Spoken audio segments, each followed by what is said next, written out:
Everyone loves Sonic the Hedgehog. Or at least it seems that way to me in my little echo chamber of short form entertainment that I intake on TikTok.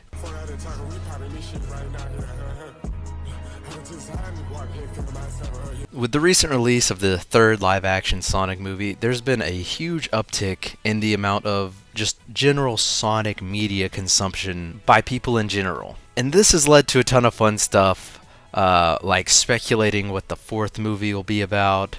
And stuff like this makes me question if people actually played the Sonic games that they want movies to be about. Because I look at Silver the Hedgehog and all I can think of is a terrible video game with terrible load times and a mediocre story.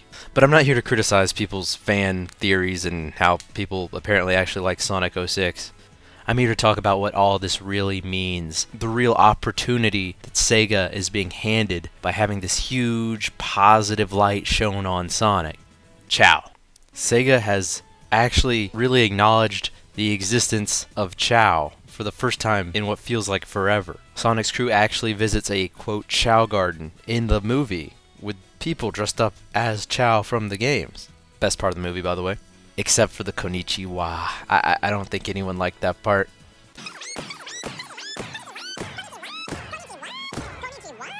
Konnichiwa? Konnichiwa?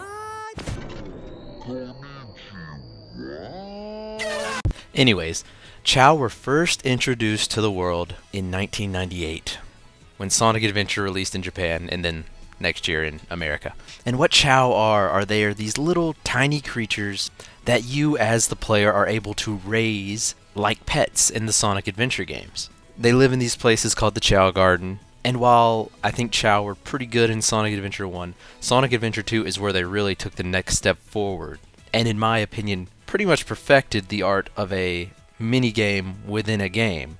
So much to the point that I actually think the Chao Garden in Sonic Adventure 2 is the best part of the game. I mean, it is insane how much time you can spend in this place and never fully experience everything you can do in it. You get to raise the Chao by giving it food, animals, chaos drives to raise its stats with like its flying power, running, all that stuff. And then once you get it strong enough, you can take it into karate and or racing and then have it beat up on the infantile Chao. You can almost think of it as like Pokemon. All your Chao have these stats that you can see at the doctor, and you can raise these stats by evolving it into, say, a run type would raise its stat from an A rank to an S being the highest, and then it can pass on those traits to its child. And you breed the Chao by giving them a heart-shaped fruit that is thankfully now called Heart Fruit, and used to be called Fertility Fruit, and that just seemed a little bit too explicit for a Sonic game, so now it can be a little more cute and less biologically motivated. There's a massive wiki page dedicated to telling you all there is about Chao, all the, maybe not hundreds, but close to hundreds of different type combinations you can turn them into, the different rare Chao eggs that you can buy off the Chao black market. Yes, they sell unborn children in the preschool. That's pretty awesome. And there's just a ton to do. So much that I recently completely beat Sonic Adventure 2 again, getting all the emblems. That involves raising a Chao that can win all the Chao races in karate. And I probably spent 8 hours in the Chao Garden, and it felt like nothing, because it's so fun. And I feel like most people agree. You see a lot of people online saying, where's the Chao Garden mobile game? Why don't SEGA just release a mobile port of a Chao Garden? They'd make so much money. And that's a good question. You see, at the time of making this video, the newest Sonic video game is Sonic X Shadow Generations. And that game is essentially a re-release of Sonic Generations with an extra Shadow, almost DLC, but it's a very long DLC. However, they did add something new to the Sonic portion of the game, that being Chao.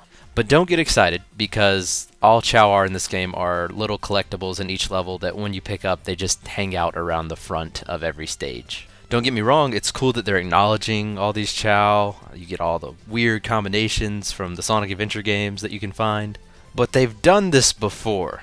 I don't know how many of you remember this game, Sonic Chronicles Dark Brotherhood, and yes, it was as edgy as it sounded, but it was a game for the DS, and there was a little hub world overworld, multiple of them, where you could find Chao eggs and collect them. And after a while, those Chao eggs would hatch, and you'd get a bunch of different looking Chao. And after they hatch, they get sent to the Chao Garden, which sounds great and alright, until you find out the Chao Garden's completely inaccessible, and it's basically just like a gallery for you to look at Chao.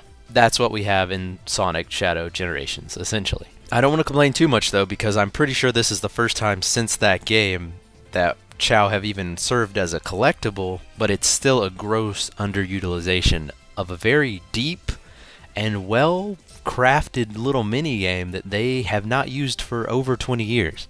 I personally thought that Sonic Frontiers was the perfect game to throw a Chao Garden in, because the whole game was encompassed in these huge hub worlds, something that the Chao Gardens have kind of gone hand in hand with Sonic Adventure, mostly the first one. But instead of throwing a Chao Garden in those giant worlds in Sonic Frontiers, they throw Big the Cat in a fishing pond and you can fish for photorealistic fish. Because Big the Cat's always been such a beloved character. Of course they would bring him back before they bring back Chao Gardens. But past mistakes aside, I think that this is the time for SEGA to make a move with Chao. The Sonic X Shadow Generations decision gives me hope, and directly acknowledging Chao in the Sonic movie gives me even more hope, even though it was just people in a costume and the Chaos weren't real. I'm not asking for Sonic Adventure 3. I gave up on that when I turned 14, like 10, 11 years ago. There comes a time in every young boy's life when he has to admit Sonic Adventure 3 isn't real. But I don't care about that anymore. All I know is whatever Sonic game they end up coming out with next, they can throw a Chao Garden in it if they want to. They just have to want to do it. The Sonic dev team has made a lot of mistakes throughout the years.